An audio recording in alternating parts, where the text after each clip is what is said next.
Welcome back to Southern Independent Radio. We still have Henry Makow on the line, and I think we've got Simon over in Ireland as well. Henry, we were talking during the break about feminism and its role in the devil's work, as one of your articles states. I think we actually posted you one about the Rockefellers funding feminism a while back, and we got quite a reaction from one individual, a lady who just totally went off on a rant and sent us numerous emails telling us we're all misogynist idiots, basically, and didn't know what we were talking about, but she wouldn't do any of the research herself.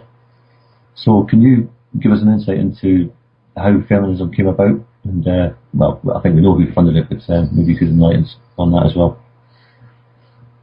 Well, starting off, if you Google Women's Studies and Rockefeller Foundation, you'll get something like 150,000 links. I mean, links. Women's Studies, feminism is totally financed by the Rockefeller Foundation, who've been engaged in social engineering since their inception. Essentially, your listeners know that from what I've said that these people are Satanists. They basically regard us as commodity cattle that needs to be domesticated and controlled and distracted and given bread and circuses. Who knows, ultimately they may want to cull us down to more manageable numbers. Anyway, when you have an enemy, they see us as their enemy. When you have an enemy, you want to weaken them, destabilize them, and this is what's one of the things that's behind feminism, which is to brainwash women into essentially usurping the male role and abandoning and rejecting the traditional feminine role, which results in a massive gender confusion, gender identity confusion, which makes it very difficult for people to bond permanently, marry, and then provide a stable foundation for family. And this is part of their long-term agenda, which is to anatomize society, make us all isolated individuals who have no other sources of support other than the government or corporations. And so essentially that's how they do it, because heterosexuality is really based on exchange of female power for male power expressed as love. Women want love, men want power, so heterosexual union is the exchange of power for love. And it works. But when you have, and it works because women, by surrendering power to not any man, not every man, but one man, their husband, a man they love and trust and want to spend their life with and want to be the father of their children. By surrendering power to one man, it empowers that man to go out and provide for his family and protect them.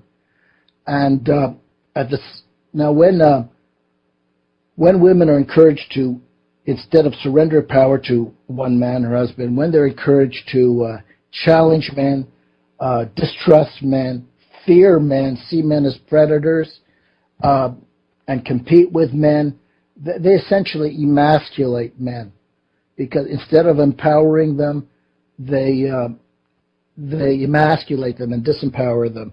And that's exactly what the Illuminati social engineers want. Create men that never mature, don't have a reason to sacrifice for their families, and ultimately just remain children for the rest of their lives. And that's what we've got. Men who are adolescents, and we've got a society where people are still dating into courtship. You know, when they're in their 40s and their 50s and their 60s, it's like we never go beyond the courtship stage because we never can make permanent, long-term commitments, which are the basis of family.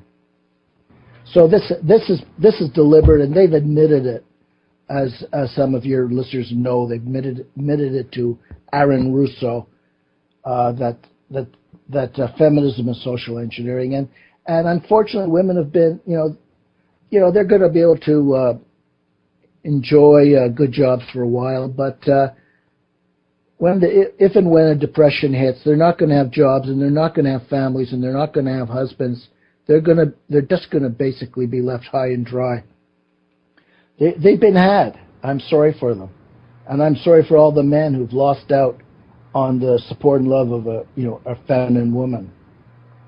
Yeah, I mean, I think I don't know if it's the same over in Ireland or not, but when I was living over there, I mean, I noticed the amount of women in their 40s, 45, who'd never had children, who'd never been married, and at that age there was no prospect of them ever having children, and they were in the majority of women that I knew when I was over there, which I found quite unusual, and particularly in a country in Ireland where the family is so important, or what it was in the past. Sorry, carry on. Yeah, women. Women are basically irresistible to men. I don't have to tell you that. Between the ages of roughly 18 and 28, after which it's a slow but steady downhill slide. Women have got to make their lifelong deal when they're in their early 20s. That's nature. That you can't. Nature doesn't give you a rain check, and during those critical years when women should be marrying like they used to, and establishing lifelong relationships, instead they're going to university to find careers, and at university they're taught that men are evil, you can't trust them, families are oppressive.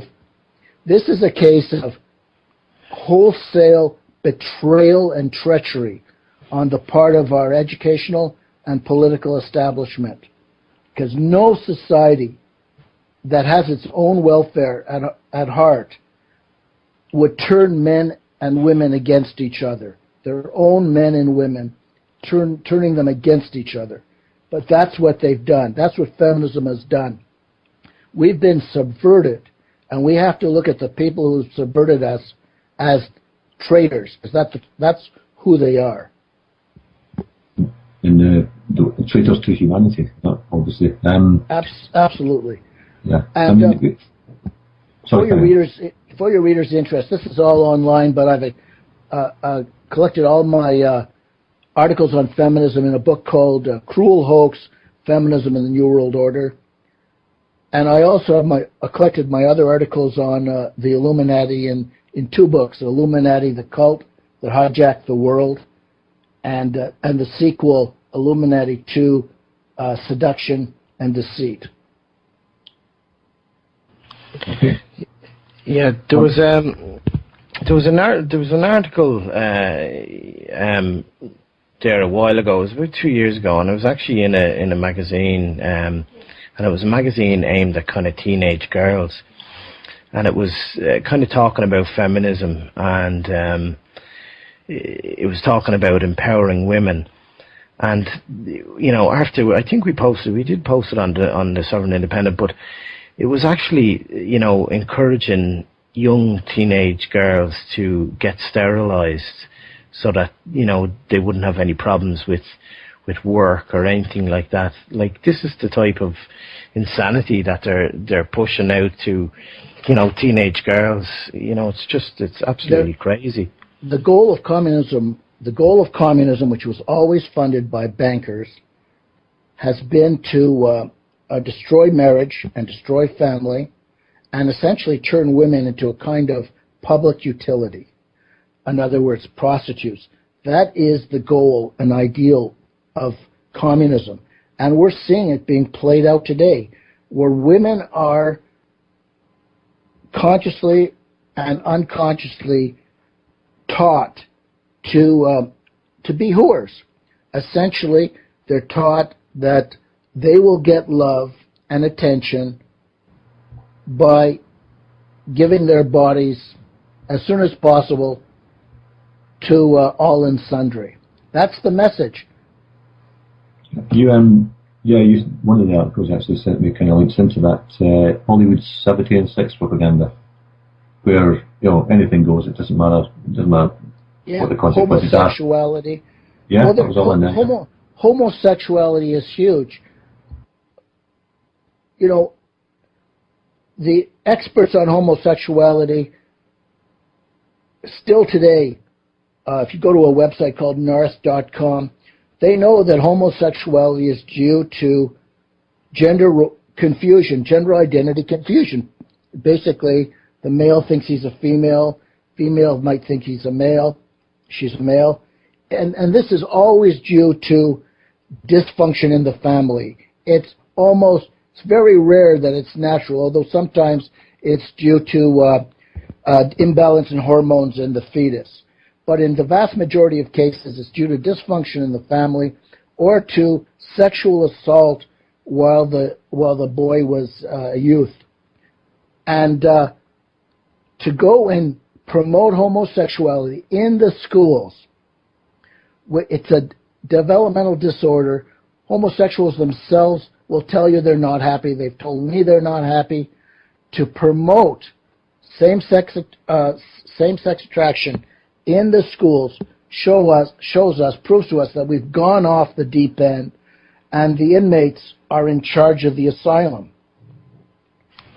Yeah, Henry, just they seem to be pushing this further now as well. I'm you kind of see it. It's actually I don't watch TV myself, and same as most of the other lads, but I have kind of seen things like, unfortunately, my wife and kids watch it, but I've seen where they're kind of promoting, kind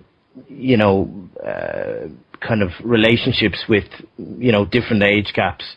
One being there's a couple of kind of storylines running on a couple of dramas, and it's teachers sleeping with their teenage pupils. Or vice versa, a young guy, going out with, what they're calling cougars with much older women. And, it seems to be even going, down the road, and I've read a couple of articles about this, that they're nearly pushing into bestiality is the next kind of move for them to, nearly to push the idea that sex with animals is okay, Can you talk about that at all? Well, absolutely. It's all Satanism. It's what I said. Any form of deviance is a way of flaunting God, and it's worship in reverse. Instead of doing the right thing, they'll do the wrong thing because their God is Satan, and that's what's happened. People have got to realize, what we're up against. We're up against a Satanist elite that's trying to induct us all into their cult. And they've got all the power. And the first thing we need to do is become aware of what we're up against. Yeah, I mean, I think Simon's read this article as well. It was a couple of years ago. In German schools, they were trying to teach that paedophilia was normal, and saying that fathers should be touching their daughters' genitals. And I mean, absolutely disgusting. And we put that on the website, and we spoke to people about it, and they wouldn't believe it. And we're saying, well, this is coming out of the European Union. This is what they're pushing. Yeah, I think it was Swiss. Swiss, was it? Yeah, I think it was Swiss. Yeah. Yeah. This has been promoted as the new normal. I know. Crazy. These people are insane, but that's what happens when we abolish God. It's like turning off the light. You can't say, well, we're not going to have light. You either have it. If you don't have light, if you don't have God, you have darkness, and that's what we have now.